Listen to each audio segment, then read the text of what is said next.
Hello everyone, this is George Hansen, the mouthpiece. I'm here at the Johan Gym in Philadelphia with super middleweight sensation, Jesse Hart, who will be fighting on True TV on September 11th against the son of the legendary fighter Aaron Pryor Jr. Just want to ask Jesse a few questions. He went through a great workout. We're all here in Philadelphia. We're excited about Jesse, or the Jesse Hart Experience. You guys missed the Jimi Hendrix Experience. You don't want to miss the Jesse Hart Experience, which has been going through Philadelphia for the past several years. How you feeling for this fight coming up? I feel great, man. I feel like I'm in tremendous shape. Training camp went well. My team did a tremendous job. My father, General Fred Jenkins Sr., Corey McDonough, Hundu, and the Greek Danny Davis. Everything came together, and I just feel like I'm real ready for this one, more so than the last one, because it's about, you know, keeping the titles now and not losing. That's the main goal. You spoke earlier about the legendary fighters, and we all know your father was a terrific fighter, Philly legend. What does it mean to you to be representing Philadelphia? It means everything. You know, it's tremendous being from this historic city. You know, it was just a plus that I was born here. My dad was a tremendous fighter. Like I said, it just runs in my blood. You know what I mean? My Uncle Dooney, you know, my dad told me stories about him. My dad told me stories about my Uncle Jimmy. Fighting just runs in my blood. It just so happens my dad, you know, he took it to feathers, but like I said, it just runs in my blood. My Uncle Dooney, my dad told me, you know what I mean, he had the best slip game in the family.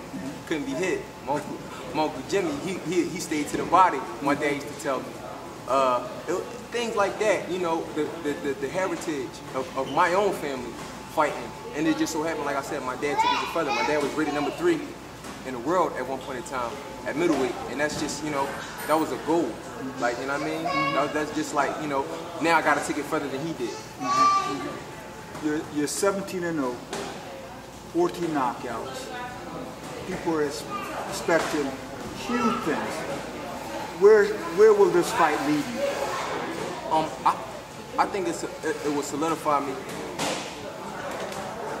in the top 10 super middleweights in the world, because Aaron Pryor Jr. is a guy you can't overlook. This is the first time I'm coming in as a shorter man. He's 6'4".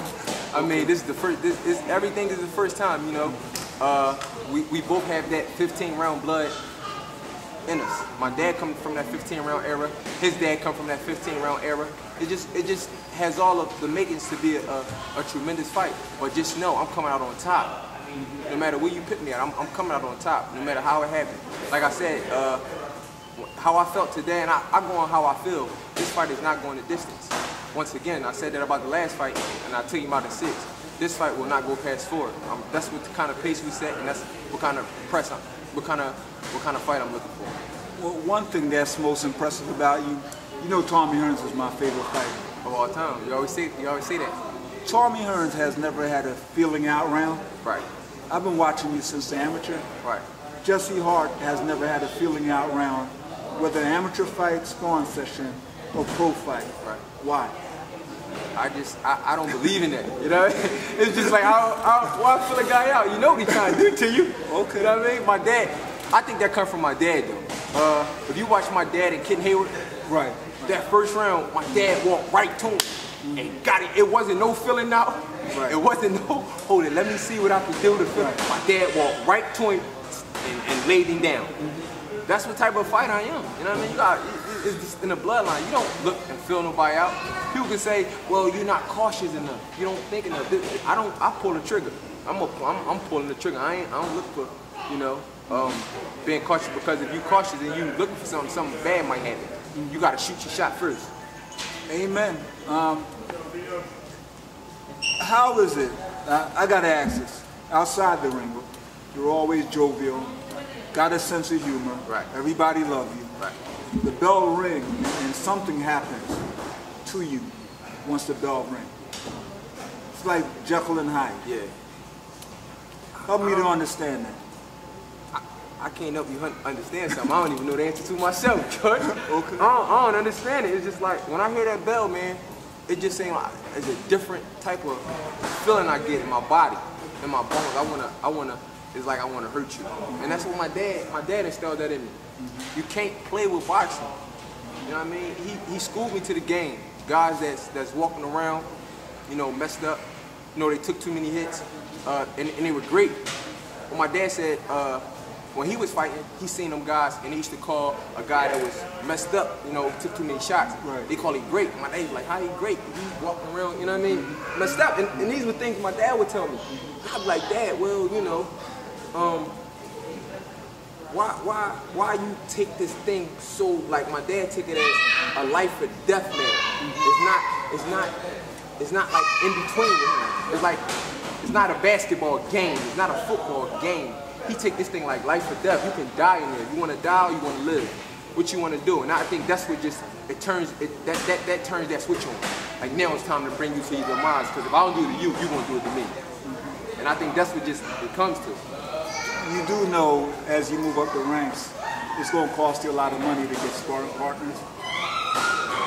Nobody wants to spar with you. No, nobody. It's hard now. It's just fortunate, guys. You know, well, Bob Arum, he's taking care of my career. Papa, he's taking care of my career, and he's paying the guys now. But it's just like, that's what my dad installed in me. You gotta understand, where the guys where was the best fights for in Philadelphia? In the gym. Right. In the gym, you had to fight hard. You had to. It wasn't like, you know what I mean. Most of the fighters got burnt out inside the gym. You know what I mean, George? You know better than I do. My dad tell me that all the time. The best fight. He fought Benny Briscoe first in the gym. Then he fought him the first fight. My dad told me.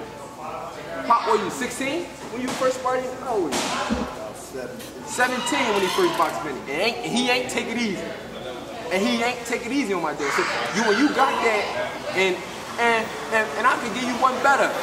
My dad and my uncle Junior, they used to box. And my dad would tell me it used to be a war. Like it wasn't. He tried to hurt my dad, and my dad tried to hurt him. That's what type of, you know what I mean? It was in the gym. We don't care if you're family or not. We gotta work, and that's. I just think my dad instilled that in me. Hard work, man. You don't play in here. I don't take nothing. As you see me today, everything is serious. And you're absolutely right. I once saw your dad as a kid knock out a light heavyweight sparring with 16-ounce gloves. I'm not talking about TKO. Out cold. Yeah. I was a kid. I sat there and I go, oh my God. I couldn't believe it. So I do understand where you get it from. The apple didn't fall far from the tree. No, it fell right under the tree. Right under the tree. In this case, yep. Now, we all predicted 2015 from last year that by the end of the year, you will be a world champion. Right. What's the time frame in your mind? Bob Arum and my managers, Doc Nowicki and Dave Price, they know the answer to that. Like I said, I only can focus on getting better, working with my craft, and honing my skill. And the people to see, the people to start saying that, like yourself, you said I progress. So that means I'm doing something right.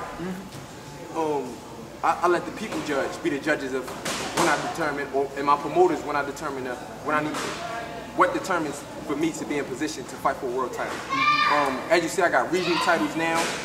That's a stepping stone, but at the end of the day, when you got guys, no, I'm not taking no credit from them, but like Bobby Jack and, you know, James DeGale and all those guys up there, super middleweight. I know I'm thinking about it. I don't know what nobody else thinking, but I'm dreaming about fighting them guys. It's not a name I don't want. It's not a name you can say at super middleweight that I say I don't want to fight. It's not a name. I don't got no picks, and I don't care about who they is, and I don't care about what they did, and I don't care about none of that. It's just my upbringing. That's the type of upbringing I had as far as my family. You know what I mean? I've been watching you and yourself, Brian Jennings. Yeah. You two guys, there are other guys, but primarily you two guys. We look in Hank Lundy. We look at you three guys, and you're probably the three hardest working guys in boxing, and you guys have been doing this since you're amateurs. Right. How have you been able to stay so focused and so disciplined and so dedicated? just wanting to be great, striving for something other than the money of boxing, other than the fame, other than whatever you can name, other than prestige. When my dad started me with this, he used to watch, like I said, he used to sit me down. I used to watch all the great fighters of the past. And Sugar Ray Robinson, he used to always, that's my dad's favorite fighter, so he used to be like, nobody was better than Sugar Ray Robinson.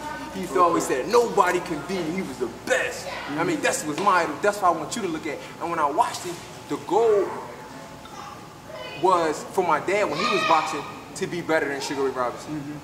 So I think that's what I'm chasing. I'm chasing something bigger than belts, bigger than a lot of. I'm chasing to be the greatest fighter of all time. And I don't know if that would happen, and I don't know, but during my time in this sport, that's what I'm chasing. I'm chasing something bigger than, like I said, bigger than all the press and the fame of it all and the thrill of it all. I'm chasing I want to be better than Sugar Ray Robinson. You know what I mean? That's a legacy, man. I don't even know how. I wasn't even thought of when Sugar Ray was fighting, and look at, I'm talking about the man. That's a sense of how is this guy still able to, his name alone is to survive all these eras of boxing, and people is still saying he's the greatest fighter of all time. He was the greatest fighter of all time. See, look, see, it is still, that's still. Enabled. You had Roy Jones, you had Pernell Whitaker, you had all these guys that was good, but none of them was better than Ray Robinson. You got Floyd Mayweather now. He's claiming to be the best ever. But it's still people out there saying, you're not better than Sugar Ray Robinson. You can't say that. They still questioning that. And I think that's what he's chasing. And I'm chasing the same thing. Let me give you two names. James Chunky DeGale, Badu Jack. If you had your preference, which one? I would like to fight James DeGale. Why? Because just for the America purposes. Okay. He's from British, I'm from America. Why not? Okay. You know what I mean? It's Marvin Hagler, Alan Minter all over again. Yeah, yes, that's what it is. I'm in America. You know what I mean? I was born in the USA, and why not fight for my country in that sense of the stage? You know what I mean? He's from Britain. America is the greatest country of all countries. I would love to stand up for my country and take the title from James DeGale. And I can do it in his backyard. That's how hungry I am. Well, I hope all the British fans are all watching. You just got it first. You heard it here first. You guys probably would have met up in the Olympics had you gone. Right, yeah. Right. It ain't playing out that way, but now that we're close in the title, in the pro ranks, it can happen now. You know what I mean? It's never too late. Like I said, I'm from America, man. That's just been a dream of mine to fight a guy like that. And before Joe Calzaghe retired, I was dreaming about fighting Joe Calzaghe. You know what I mean? All these different countries, man. Like I said, America is the greatest country of all time. And these guys that got the belts from these different countries in my weight class, I want to fight them first. I want to stand up for my country, bring the belts back to America, and then fight a fellow American, such as Badu Jack. But I would love to fight James DeGale just to embrace the two countries. Stylistically, it plans out. You're 6 feet 3 inches. You still make super middleweight. Some tell me you can make 160. How are you able to generate that much power? I mean, I haven't seen power in a tall man this size, besides Bob Foster. How are you able to generate that much power? I always say it's power. Power is to me is inherited. I inherited the power from my dad. I inherited it. Like it's something you can't be taught.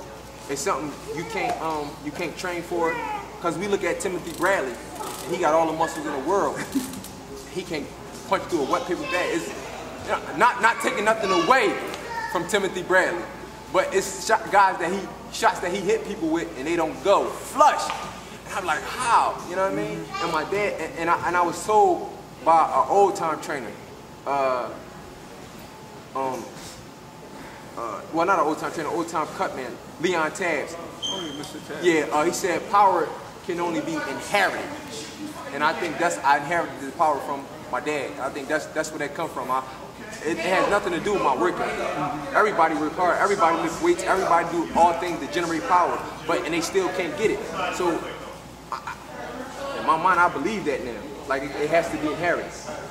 Well, you won't hear argument here. I mean, your dad hit so hard, man. He should have been arrested. I mean, it's unbelievable how hard he hit. I say the same thing. That I used to watch them tapes, man, and be like, wow, that was some.